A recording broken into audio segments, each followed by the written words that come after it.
Tout comme on l'a étudié, l'équation de Schrödinger nous donne l'énergie de la fonction d'onde d'un système. Il est important de noter que seulement les énergies et les fonctions d'onde très précises satisferont l'équation de Schrödinger. Pour cette raison, il y aura des limites à ce qui peut exister dans un atome et simplement ce qui ne peut pas.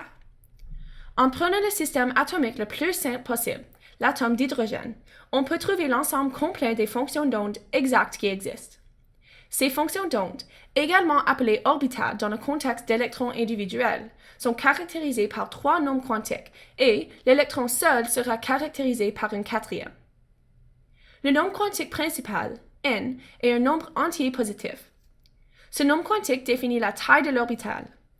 La plus petite orbitale est toujours celle avec n égale 1, et les orbitales augmentent progressivement en taille au fur et à mesure que n va de 2 à 3 à 4 et plus. Le deuxième nombre quantique est le nombre quantique azimutal, L. Il doit lui aussi être un nombre entier, mais sa valeur se limite entre 0 et n-1. Donc, si on parle d'orbital avec un nombre quantique principal de 1, elle se limite à 0. Si n égale 2, elle est soit 0 ou 1.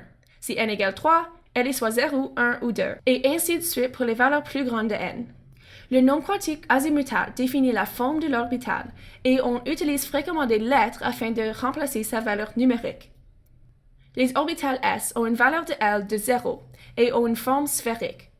Les orbitales p ont une valeur de L de 1 et ont une forme de type altar. Les orbitales d ont une valeur L de 2 et habituellement, ils ont une forme similaire à 2 orbitales p perpendiculaires l'une à l'autre. Cette relation entre les valeurs de n et L explique pourquoi on a des orbitales 1s, 2s, 2p, 3s, 3p et 3d, mais pas d'orbitales 1p, 2d ou 3f, parmi plusieurs autres combinaisons qui n'existent simplement pas, puisqu'elles ne sont pas des solutions à l'équation de Schrödinger pour l'atome d'hydrogène. Le troisième nombre quantique est le nombre quantique magnétique, m, et il se limite à la valeur de L correspondante à l'orbitale, puisque m peut être n'importe quel entier entre négative L et positive L. Alors, pour une orbitale s où L égale 0, m peut être que 0. Pour une orbitale p où L égale 1, m peut soit être négative 1, 0 ou positive 1. De manière similaire, m peut être soit négative 2, négative 1, 0, positive 1 ou positive 2 pour une orbitale d. La valeur m définit la direction de l'orbitale et les limites à sa valeur expliquent pourquoi on n'a seulement qu'une orbitale de type s, 3 orbitales de type p, 5 orbitales de type d, et ainsi de suite pour les plus grandes valeurs de L. Finalement, il a été découvert que l'électron lui-même possède un nombre quantique appelé le nombre quantique spin, S. Sans tenir compte de valeurs possibles de n, L et m, le S est toujours positive 1,5 ou négative 1,5.